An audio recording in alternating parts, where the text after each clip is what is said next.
Alors, nous allons répondre aux questions de Geneviève, alias le petit colporteur.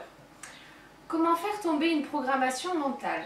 Suffit-il d'en prendre conscience pour qu'elle disparaisse? Si on en est conscient, qu'on la regarde en face et qu'elle ne disparaît pas, comment en venir à bout? Pourquoi résiste-t-elle?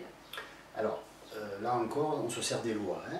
Je ne donne pas mon avis, je ne donne pas ma façon de faire, je donne des lois, des règles générales qui sont reproductibles à volonté, qui marchent pour tout le monde et à chaque fois.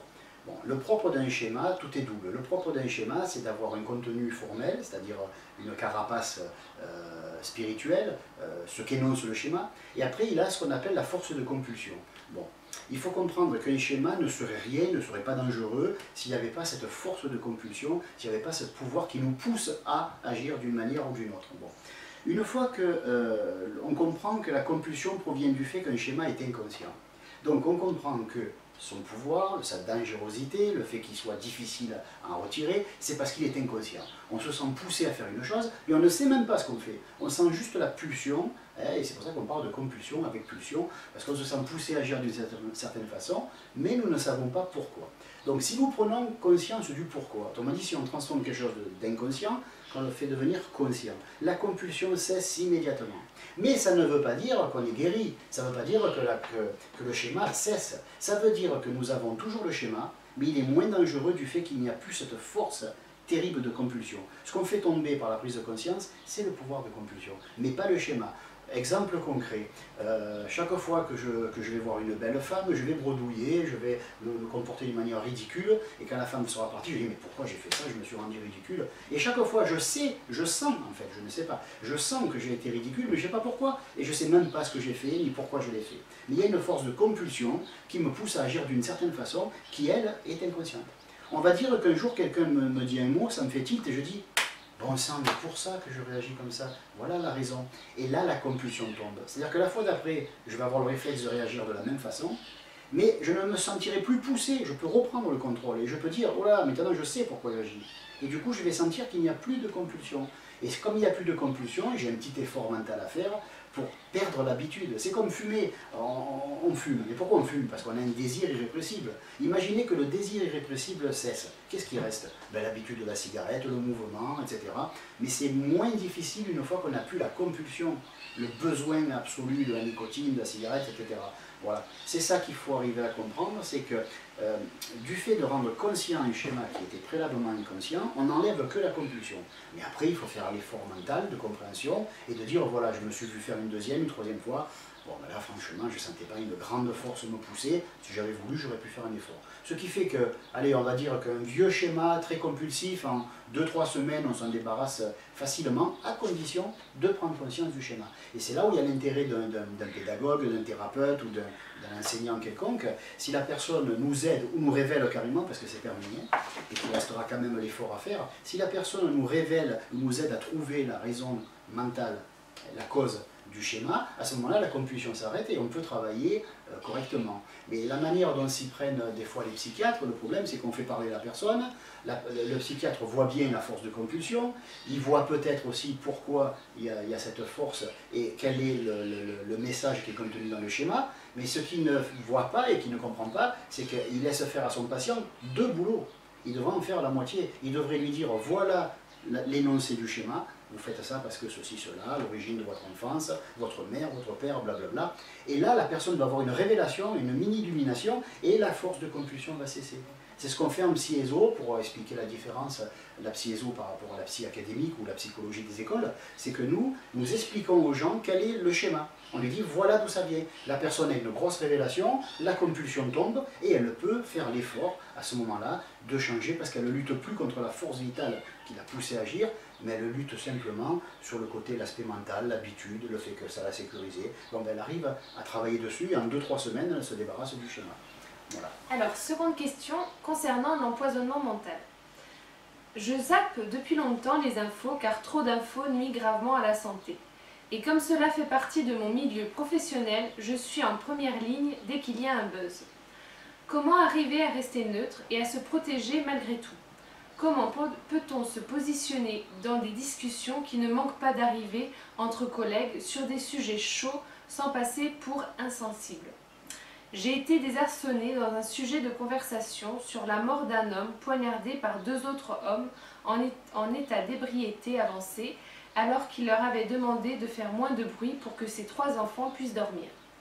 Mes collègues étaient en colère contre cette injustice et me prenaient à témoin en me disant « Tu ne peux pas ne pas réagir, c'est atroce, ce père de famille qui n'a fait de mal à personne et qui veut protéger ses enfants, qui est innocent et qui meurt ainsi, c'est injuste. » Je n'ai pu me situer.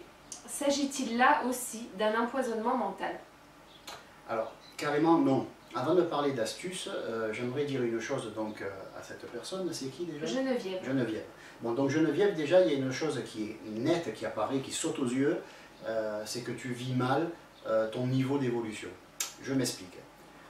L'idée n'est pas de savoir si tu as tort, si tu as raison, et si tes collègues de boulot sont plus sensibles que toi ou pas. L'idée, c'est de savoir si tu assumes le fait que tu es différente. Point barre.